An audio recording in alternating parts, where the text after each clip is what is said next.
Upload होने के बाद, पढ़ने के बाद पता चलेगा कि इस रूल को बनाने के पीछे सरकार की मंशा क्या है। के सामने में पृष्ठ के आधार पर तो आपको बहुत सारी बातें दिखेगी, लेकिन भावों के आधार पर शून्यता की ओर जाएगी।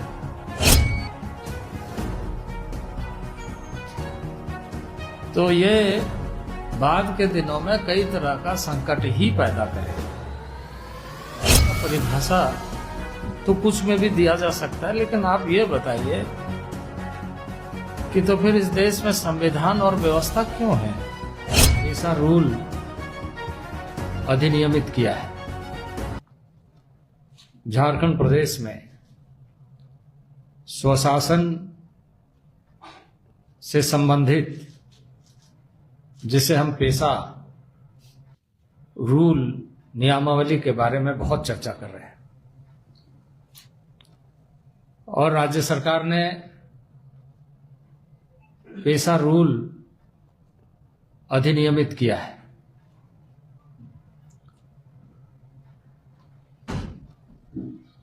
उन्नीस 2019 में जब मैं भारत सरकार में आदिवासी मामले के मंत्रालय का प्रभार लिया, तो उस समय मोदी जी के मंत्रिमंडल में एक बड़ा दायित्व जनजातीय क्षेत्र और उसका प्रबंधन का था। संविधान में जो व्यवस्था है, आर्टिकल 244, जिसको शेड्यूलिंग के दृष्टि से 5th शेड्यूल और 5th शेड्यूल में उल्लेखित क्षेत्र के बारे में कहा गया है,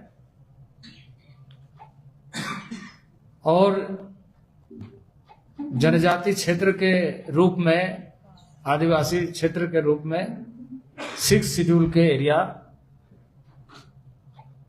अधिसूचित है। 6th शेड्यूल एरिया पूरी तरीके से कस्टमरी सिस्टम के साथ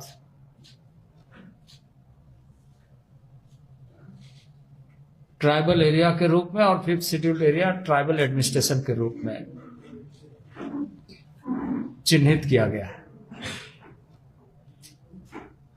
उस क्षेत्रों का प्रबंधन की दृष्टि से ट्राइबल अफेयर्स, जनजाति मामले, आदिवासी मामले मंत्रालय का गठन ही इस विषय को लेकर हुआ है, जहां अलग अलग कार्य क्षेत्र के रूप में सभी विभागों का दायित्व है, वहीं उन विभागों के अंदर होने वाले कार्य जनजाति क्षेत्र, जनजाति लोगों के बीच में अनुकूल और प्रतिकूल प्रभाव का समय समय पर आकलन और नियम के आधार पर, संविधान के आधार पर, कानून के आधार पर होने वाले कार्यों के बारे में जानकारी, समीक्षा, और साथ ही साथ राज्यों को समय समय पर इस बात के लिए स्मारित करना कि आपके क्षेत्र में जो संवैधानिक दृष्टि से निहित विशेषाधिकार जनता है या क्षेत्र है, उसका ध्यान रखना। और मैं वहां प्रभार लेने के बाद जब मैंने देखा, तो कई राज्य ऐसे थे जहां नियमावली नहीं बनी थी। सबको स्मारित किया गया, पत्र भेजा गया मंत्रालय की ओर से, और त्वरित गति से कई राज्यों ने बनाया। 2 राज्य उसमें से पिछड़ गए थे, उड़ीसा और झारखंड। इन लोगों को कई पत्र लिखना पड़ा, पर उड़ीसा ने नियमावली बना करके उसे लागू करने का कार्य को गति दिया। पर झारखंड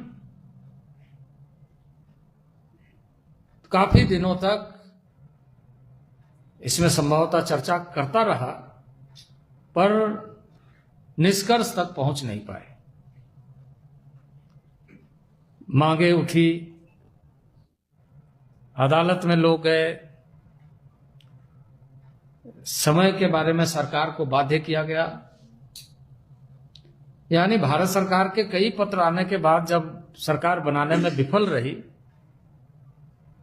तो लोग अदालत का दरवाजा खटखटाया और संवैधानिक व्यवस्था के तहत यहां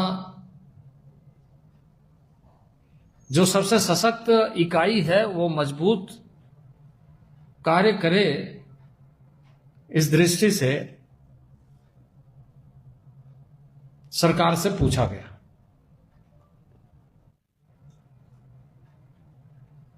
अब सतह पर यह बातें आई कि झारखंड सरकार ने पेशा एक्ट बना लिया है, पेशा रूल बना लिया है, क्योंकि एक्ट तो पहले से पारित है। पेशा रूल कई दिनों तक सरकार शायद इस उधेड़बुन में रही होगी कि पास होने के बाद भी वो अपलोड नहीं हो पाया। अपलोड होने के बाद यह सतह पर आई है और सतह पर आने के बाद जो अनुभव आया कि राज्य सरकार ने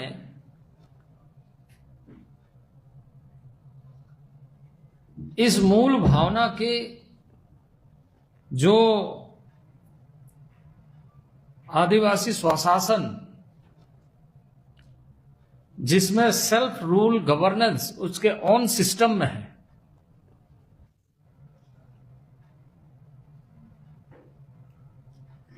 उसकी आत्मा पर कुठाराघात किया है।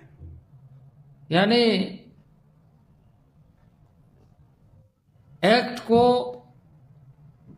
इंप्लीमेंट करने के लिए रूल बनाए जाते हैं, वैसे एक्ट अपने आप में लागू किया जा सकता है और किया भी गया है, लेकिन रूल सेल्फ डिसिप्लिन के साथ और मजबूती मिले, व्यवस्था की परिपक्वता को बेहतर बनाने के लिए किया जाता है।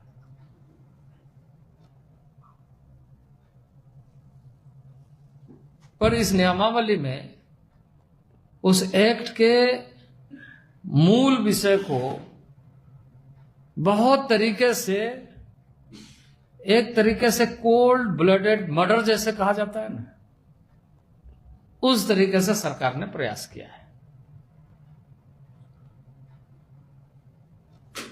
किसी भी रूल का एक परिभाषा, एक प्रियम्बल होता है। प्रियम्बल इस बात को इलोबरेट करता है कि आगे क्या क्या चीजें इसके तहत की गई है, जिसको हम हिंदी में अभिप्रेत कहते हैं। पर उस अभिप्रेत को यदि आप रूल का पढ़ेंगे तो आप देखेंगे कि पेशा एक्ट के आधार पर, पेशा एक्ट 1996 के आधार पर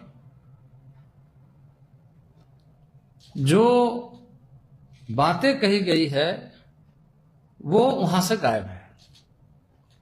क्योंकि परिभाषा में, अभिप्रेत में, यदि हम ग्राम सभा की बात कह रहे हैं तो अभिप्रेत में ही इस बात को इलोबरेट करना चाहिए, क्योंकि वहीं से निकलती है। नदी इतनी चौड़ी है, उसको नाप करके बताना कि यह नदी है, यह एक हो सकता है कि यह नदी इतनी चौड़ी है, पर इसका उद्गम स्थल यदि नहीं है तो फिर वो नदी नहीं है। क्योंकि उसके बाद तो पानी जहां से नालियां जुड़ती है, अलग अलग स्रोत हो सकते हैं, पर जहां से नदी निकलती है उद्गम स्थल, जैसे रांची से स्वर्णरेखा निकलती है, अब यदि स्वर्णरेखा को आप सिल्ली में नापिएगा तो उसका चौड़ीकरण आप नाप सकते हैं, पर उद्गम के बारे में तो आप कुछ नहीं कर सकते। और इसमें कहां से मिलावट हुई है, कहां नाली मिल गया है, कहां अलग अलग स्रोत मिल गया, वो भी आप नहीं बता सकते। तो प्रियम्बल इसी तरीके से होता है, अभिप्रेत इसी तरीके से होता है, जहां पर उनको इस बात का उल्लेख करना चाहिए जहां बहुत कायदे से उसको छुपाया है। प्रियम्बल में आप देखेंगे उन्होंने परंपराओं की बात की है, पर उसमें जो प्रियम्बल, अगर आप एक्ट को पढ़ेंगे, जो 1996 का जो एक्ट है उसको अगर आप देखेंगे तो वो कहता है कि रूढ़िजन्य विधि, धार्मिक प्रथा एवं परंपराओं के आधार पर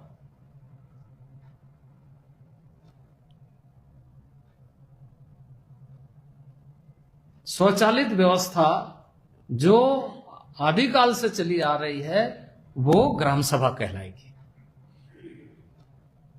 वो ट्रेडिशनल हेडमैन होंगे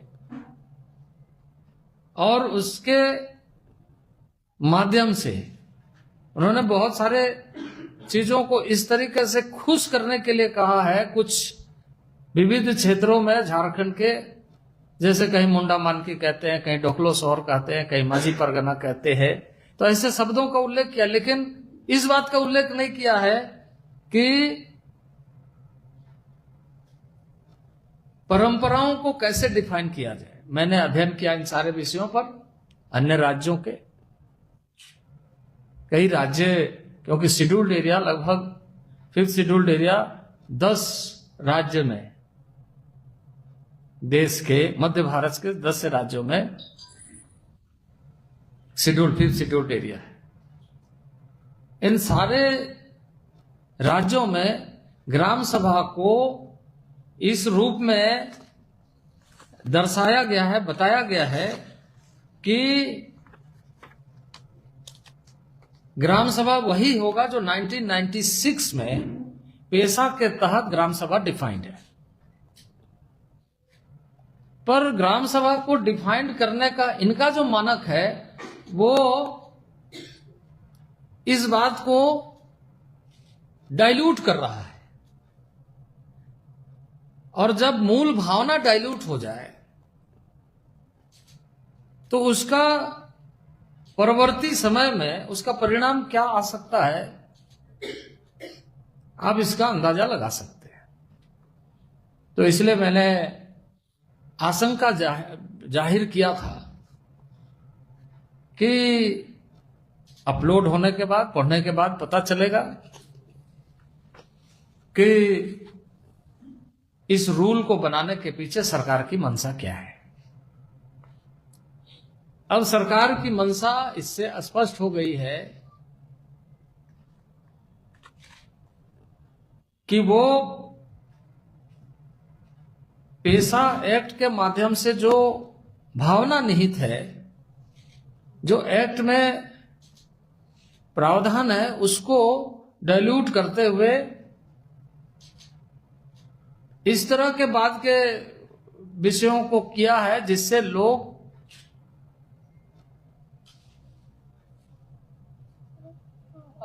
एक तरीके से धोखाधड़ी हो जाए।